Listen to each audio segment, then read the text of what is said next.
L-oppożizzjoni għadha ma tat l-ebda risposta la iva u lanqas le dwar in-nominata tal-Gvern għal kariga ta' Prim Ħallef. Dan intqal mill-Prim Ministru Roberta Bela fil-Parlament it-tlieta wara nofsinhar fejn nota li l-oppożizzjoni ta' Alex Borg kellha sa ġurnata qabel tagħti risposta dwar in-nominata tal-Gvern iżda baqgħet ma ħadet l-ebda deċiżjoni.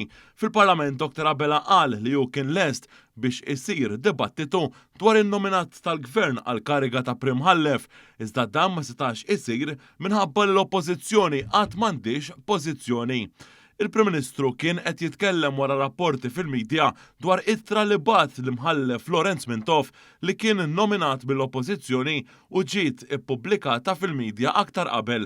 Isem l-imħallef kien tressaq mill-kap tal-oppożizzjoni ma' tlieta oħrajn wara li ġie imbuttat minn Jason Azzoppardi u Robert Aquilina. Fil-fatt nhar is-Sibt li għadda rapporti fil-medja qalu l-oppożizzjoni rresqet ismu wara li tkellmu ma' dawk tal-Għaqda Repubblika. Il-Prim Ministru li enfasizza li għandu fiduċja sjaħ fl-imħallef u jifhem ix-xewqa personali li jservi bħala Prim Ħallef tenna li fil-laqa li kellu mal-kap tal-oppożizzjoni nnifsu f'Kastilja kien qbil dwar il-kriterji li kellhom jistabbilixxu il-ħatra li jmiss, inkluż li min jokkupa din il-karika kostituzzjonali ma jkunx fadallu żmien qasir qabel jirtira kif inhu fil-każ tal-imħallef Mintoff. Illi l-imħallef li eventwalment kellu iservi din il-kariga ma kellux ikollu żmien twil iżejjed ta' snin f'din il-kariga u lanqas żmien qasir iżejjed. U dak kien kriterju ewlieni illi aħna konna qbilna dwaru. Meta beda jitkellem il-Prim Ministru fil-Parlament pas-soltu, kien hemm numru ta' interruzzjonijiet mill-Oppożizzjoni Nazzjonalista, inkluż mill-kap Alex Borg u l-eks kap Adrian Delija. Dak irid jisma' il-poplu Malti. Hekk jogħġbok. Jiena, Sur President, jien m'iniex qed nifhem dan l-istat ta' aġitazzjoni li għandha l-Oppożizzjoni.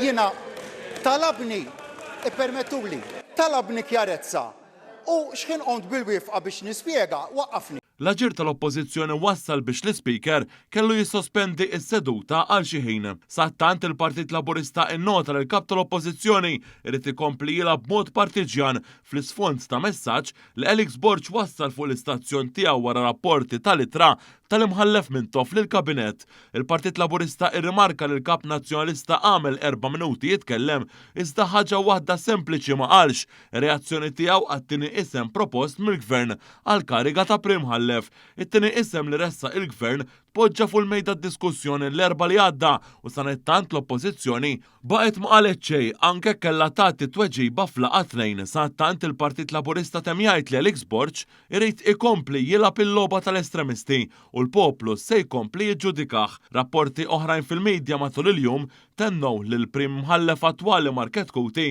talab il-Kummissarju għall-Istandards fil-Ġudikatura Tonja Bela biex jinvestiga lill-imħallef Lorenz Mintoff dwar l-ittra tiegħu lill-Kabinett.